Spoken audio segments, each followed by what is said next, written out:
नमस्कार, मी मनाली. न्यूज 18 लोकमतमध्ये आपल्या सगळ्यांचं स्वागत आहे आणि आपण पाहताय जगाच्या पाठीवर. जगभरातल्या आंतरराष्ट्रीय सगळ्या महत्त्वाच्या बातम्या या बुलेटिनमध्ये आपण पाहणार आहोत, पण थोडक्यात.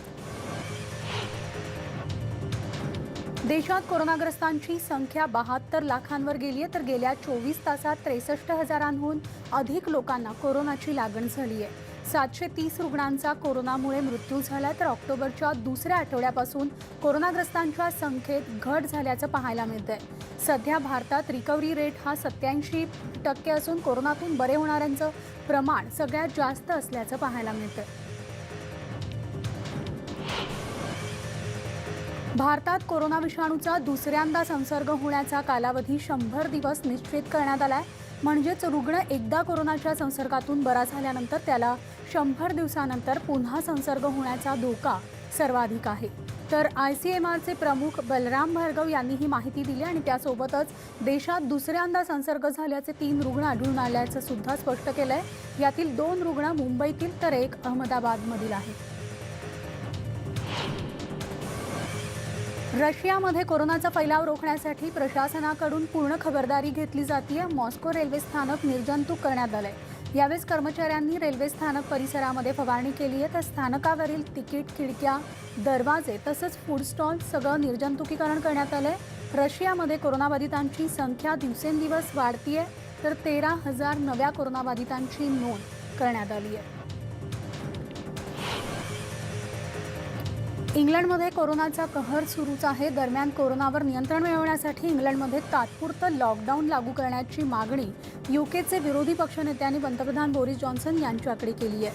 कोरोनाबाबतच्या सरकारच्या उपाययोजना काम करत नसल्याचं सुद्धा त्यांनी यावेळेस म्हटलंय. तर कोरोना व्हायरसच्या फैलावाचा वेग कमी करण्यासाठी देशात 2-3 आठवड्यांसाठी लॉकडाऊन लागू करण्याची आवश्यकता असल्याचं त्यांनी म्हटलंय. नाईट लाईफ आणि सोशलायझिंग मर्यादित ठेवणं हे दुसरं सर्वसाधारण लॉकडाऊन थांबवण्याचं ध्येय असल्याचं इटालियन प्रीमियर ज्युसेप्पे कॉन्टे यांनी म्हटलंय. ते रोममध्ये बोलत होते. तर गेल्या काही दिवसांमध्ये 5,901 नागरिकांना कोरोनाची लागण झाली आहे. 41 जणांचा यामध्ये मृत्यूही झाल्याची माहिती आरोग्य मंत्रालयानं दिली आहे. आतापर्यंत 36,246 जणांचा कोरोनामुळे मृत्यू झाला आहे. पोलंडचे पंतप्रधान मॅट्यूज मोराविस्की यांनी मंगळवारी स्वतःला क्वारंटाईन करून घेतलंय. कोरोना रुग्णांच्या संपर्कात आल्यानंतर त्यांनी क्वारंटाईन होण्याचा निर्णय घेतलाय. कोरोनाचा फैलाव रोखण्यासाठी आणि कर्मचाऱ्यांना कोरोनाची बाधा होऊ नये म्हणून त्यांनी ही खबरदारी घेतली आहे.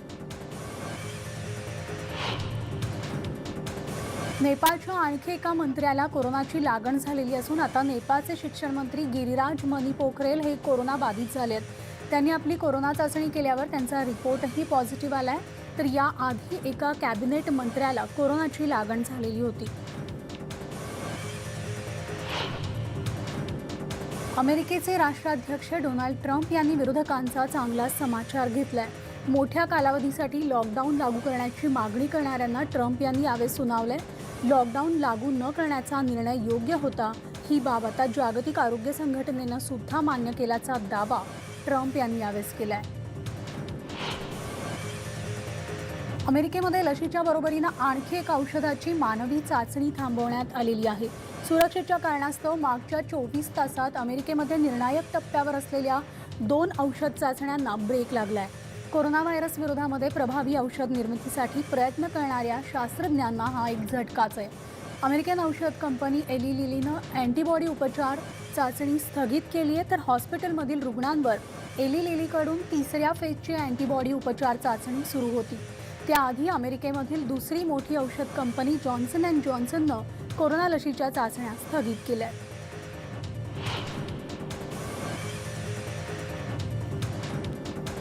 कोरोनाच्या संकट काळामध्ये गरजू देशांच्या मदतीसाठी वर्ल्ड बँक धावून गेली आहे. तर व्हॅक्सिन बनवण्यासाठी वर्ल्ड बँक गरजू देशांना मदत करणार आहे. बँक विकसनशील देशांना आर्थिक मदत पुरवणार असून कोरोना संकटामधून बाहेर पडण्यासाठी ही मदत केली जाणार आहे. वर्ल्ड बँकेनं जवळपास 88,000 कोटींची मदत मंजूर केल्याची माहिती देण्यात आली आहे आणि त्यामुळेच आता वर्ल्ड बँक कोरोना विरोधातल्या युद्धात आर्थिक मदत करते.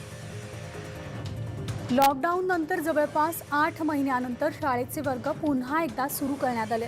दरम्यान यावेळेस काही तांत्रिक बिघाड झाल्याचं सुद्धा समोर आलंय। तब्बल 213 दिवसांनी शाळेचे वर्ग पुन्हा सुरू केलेले आहेत। आम्ही विद्यार्थ्यांना प्राथमिक आणि मध्य विद्यालयातील अंतिम वर्षांसाठी पुन्हा एकदा हे वर्ग सुरू केले आहेत, अशी माहिती ब्युनस आयर्सचे शिक्षण मंत्री मारिया सॉलेदाद एक्युना यांनी दिली आहे। अर्जेंटिनामध्ये मार्च महिन्यात शाळा सुरू झाली होती। फ्रान्समध्ये कोरोनाचं संकट दिवसेंदिवस वाढताना दिसतंय। कोरोना रुग्णांच्या संख्येत वाढ होत असल्यामुळे सरकारच्या चिंतेत भर पडली आहे। आता कोरोनावर नियंत्रण मिळवण्यासाठी सरकार पुन्हा एकदा लॉकडाऊन लागू करण्याचा विचार करत असल्याची माहिती आहे। फ्रान्सचे पंतप्रधान जीन कॅस्टेक्स यांनी संभाव्य लॉकडाऊनचे संकेत दिलेत आणि त्यामुळे अनलॉकमध्ये गेलेले फ्रान्स पुन्हा एकदा लॉकडाऊनकडे वळणार आहे। फ्रान्समध्ये रेस्टॉरंट आणि बार मालक रस्त्यावर उतरल्याचं पाहायला मिळतंय। संतप्त मालकांनी पॅरिसमधल्या मुख्य रेल्वे स्थानकाबाहेर आंदोलन केलंय। यावेळेस त्यांनी कोरोनामुळे उद्योगांना आर्थिक फटका बसल्याचं सांगितलेलं आहे। आंदोलन करून त्यांनी आपल्या समस्येकडे सरकारचा लक्ष वेधण्याचा प्रयत्न केलाय।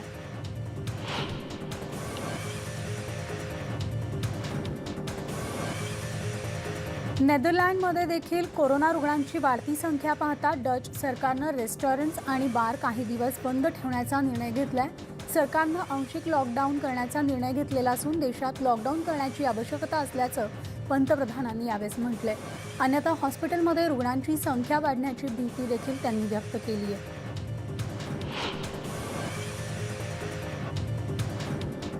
पेरूमधल्या मिराफ्लोरेस जिल्ह्यातील लीमामध्ये कोरोनाबाधितांची संख्या दिवसेंदिवस वाढताना दिसतेय। कोरोनाचा फैलाव तिथं मोठ्या प्रमाणावर झाल्याचं अधिकाऱ्यांनी सांगितलंय। राजधानीच्या मध्यभागी असलेल्या मिराफ्लोरेसमध्ये जवळपास 1 लाख नागरिक वास्तव्यास आहेत।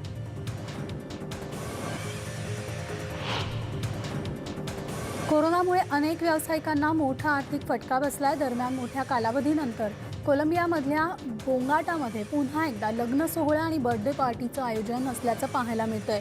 जॅमर गेन्झालेजने आपला बँक्वेट हॉल पुन्हा एकदा खुला केलाय, तसंच पार्टी आणि समारंभांचं आयोजन करण्यास सुरुवातही केली आहे। त्यामुळे त्याचे पुन्हा एकदा आर्थिक व्यवहार तिथं सुरू झाले आहेत। इतकंच नाही तर आता आपल्या मुलीचं महाविद्यालयीन शिक्षण पुन्हा सुरू करू शकतो। दरम्यान कोरोनाच्या पार्श्वभूमीवर घातलेल्या निर्बंधांमुळे मोठा फटका व्यवसायाला बसलाय।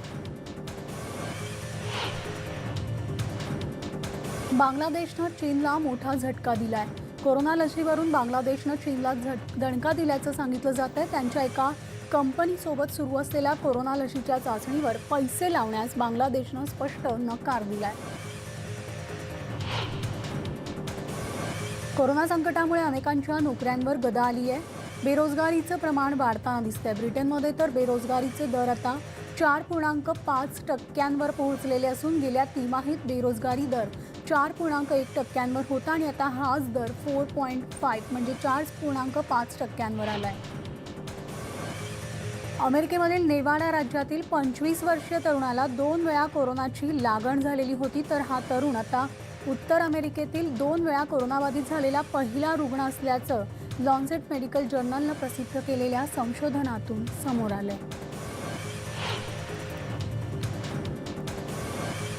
उत्तर कॅरोलिनामध्ये प्राथमिक शाळेतील शिक्षिकेचा कोरोना रिपोर्ट पॉझिटिव्ह आल्यानंतर मृत्यू झाल्याची माहिती शाळा प्रशासनाकडून देण्यात आली। दरम्यान यानंतर खबरदारीच्या उपाययोजना सुद्धा केल्याचं प्रशासनाकडून सांगण्यात आलंय। तर 49 वर्षीय जुलिया नॉर्वूड एलिमेंटरी शाळेतील शिक्षिका आहेत।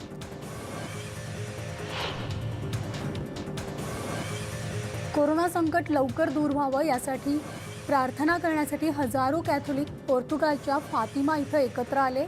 यावेळेस त्यांनी कोरोना रुग्ण बरे होण्यासाठी प्रार्थना केली आहे, तर फिजिकल डिस्टन्सिंगचं पालनही करण्यात आलेलं आहे।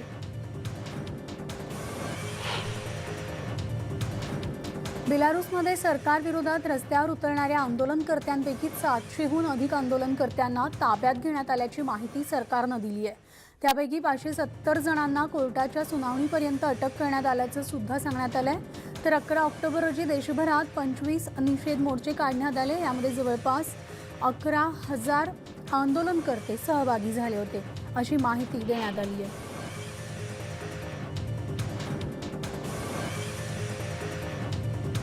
चीनचे अध्यक्ष शी जिनपिंग यांनी शांटाऊ शहरात क्वियाओपिंग म्युझियमला भेट दिली आहे। चीनच्या निर्वासितांचा जगण्याचा संघर्ष याविषयी संग्रहालयात माहिती देण्यात आली आहे. निर्वासितांचं तब्बल 1,20,000 पत्र तिथं ठेवण्यात आली आहेत.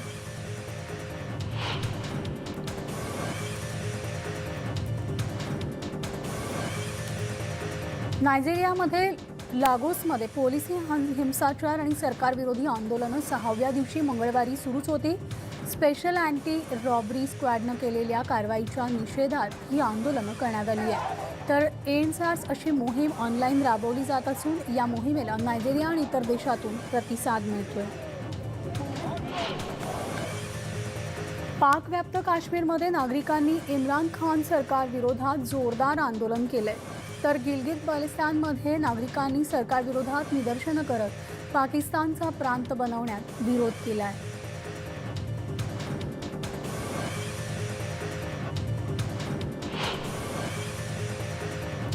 तर या होत्या आंतरराष्ट्रीय जगतातल्या महत्त्वाच्या घडामोडी. जगाच्या पाठीवर या बुलेटिनमध्ये आता वेळ झाली आहे इथेच थांबण्याची. ताज्या बातम्यांसाठी तुम्ही पाहत राहा न्यूज 18 लोकमत.